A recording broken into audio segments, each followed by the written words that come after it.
Salam kekasih Tuhan, bertemu kembali pada pembacaan firman. Selagi ada waktu masih diberi nafas kehidupan, mari kita membaca firman surat cinta Tuhan kepada kita.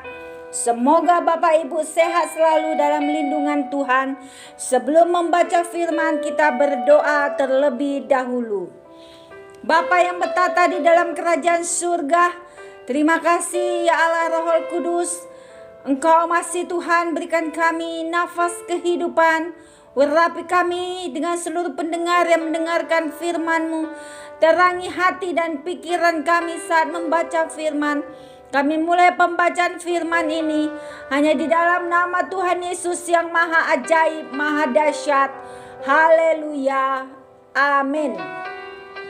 Kejadian 35. Yakub di Betel untuk kedua kalinya.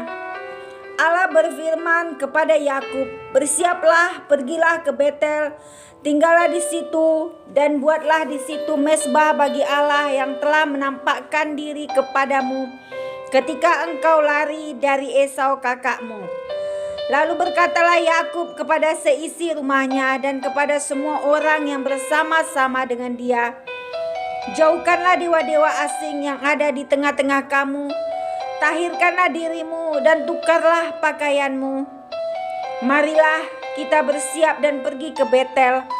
Aku akan membuat mezbah di situ bagi Allah yang telah menjawab aku pada masa kesesakanku dan yang telah menyertai aku di jalan yang kutempuh."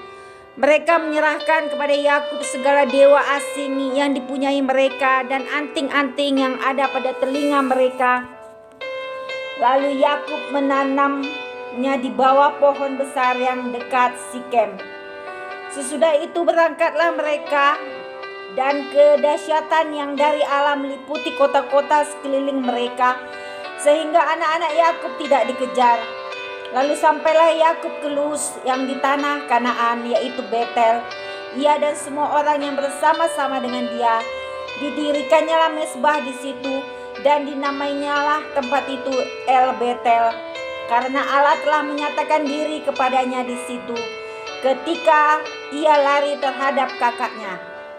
Ketika Deborah inang pengasuh Ribka mati, dikuburkanlah ia di sebelah hilir Betel di bawah pohon besar yang dinamai orang pohon besar penangisan.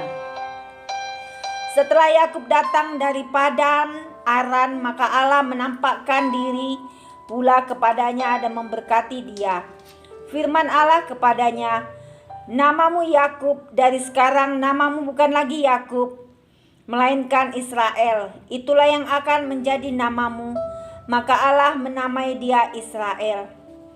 Lagi firman Allah kepadanya, "Akulah Allah yang maha kuasa, beranak cuculah dan bertambah banyak. Satu bangsa, bahkan sekumpulan bangsa-bangsa akan terjadi daripadamu, dan raja-raja akan berasal daripadamu. Dan negeri ini yang telah kuberikan kepada Abraham dan kepada Ishak akan kuberikan kepadamu dan juga kepada keturunanmu." Lalu naiklah Allah meninggalkan Yakub dari tempat ia berfirman kepadanya.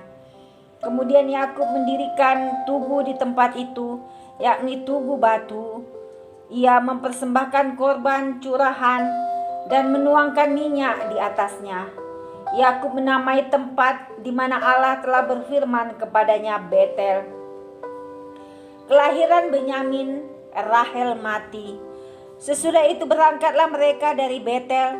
Ketika mereka tidak berapa jauh lagi dari Efrata, bersalinlah Rahel, dan bersalinnya itu sangat sukar. Sedang ia sangat sukar bersalin, berkatalah bidan kepadanya, "Janganlah takut, sekali ini pun anak laki-laki yang kau dapat." Dan ketika ia hendak menghembuskan nafas, sebab ia mati, kemudian diberikannya lah nama Ben-Oni kepada anak itu, tetapi ayahnya menamainya Benyamin. Demikianlah Rahel mati, lalu ia dikuburkan di sisi jalan ke Efrata, yaitu Betlehem. Yakub mendirikan tugu di atas kuburnya, itulah tugu kubur Rahel sampai sekarang. Sesudah itu berangkatlah Israel, lalu ia memasang kemahnya di seberang Migdal Eder. Ketika Israel diam di negeri ini, terjadilah bahwa Ruben sampai tidur dengan Bilha, gundi ayahnya, dan kedengaranlah hal itu kepada Israel. Anak-anak Yakub, Ishak mati. Adapun anak-anak lelaki Yakub 12 orang jumlahnya.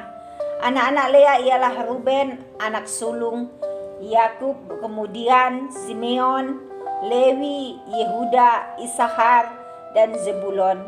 Anak-anak Rahel ialah Yusuf dan Benyamin. Dan anak-anak Bilha, budak perempuan Rahel ialah Dan serta Naftali. Dan anak-anak Zilpa, budak perempuan Lea ialah Gad dan Asher. Itulah anak-anak lelaki Yakub yang dilahirkan baginya di Padan Aram.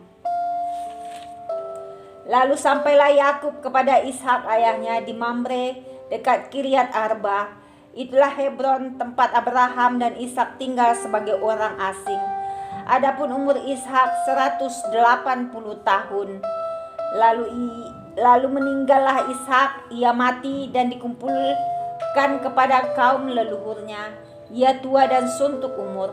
Maka Esau dan Yakub anak-anaknya itu menguburkan dia. Amin.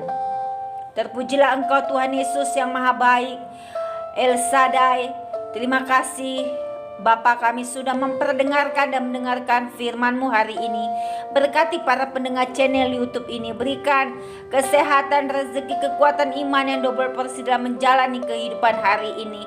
Kuasa darah Yesus membungkus kami untuk terus maju membaca dan merenungkan serta melakukan firman-Mu.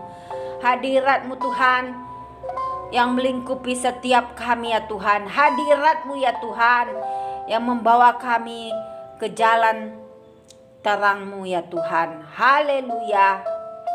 Amin.